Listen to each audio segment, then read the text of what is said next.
I'm Elijah Stacy. I'm 22 years old. I'm an author. I'm a public speaker, the founder of the nonprofit Destroy Duchenne, and I'm also a consultant at Capricor Therapeutics. Yeah, so I was born with Duchenne muscular dystrophy when I was, or diagnosed when I was 6 years old, but born with the disease.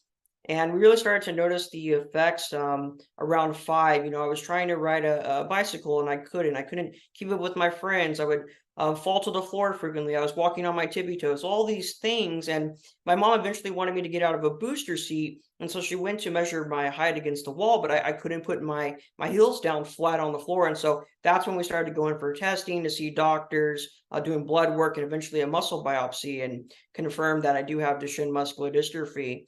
And then moving on, and when I was 11 years old, I got so weak that I had to use a power wheelchair full time. And so that's a dramatic life change and a lot for a little kid to go through. I mean, you have all your peers looking at you in the fourth grade, and you stick out like a sore thumb being in a wheelchair. And so a lot to deal with. But later on in my teenage years, going to high school, trying to answer questions became a lot harder. You start to lose the mobility in your upper limb function. And so that could be very hard to go through as well, because now you're getting impacted in your studies. And so a lot of things that happen with this disease, but the worst part of the disease is it is fatal. Patients typically pass away when they're 25. That's the average lifespan. And so very serious disease that we need to do something about.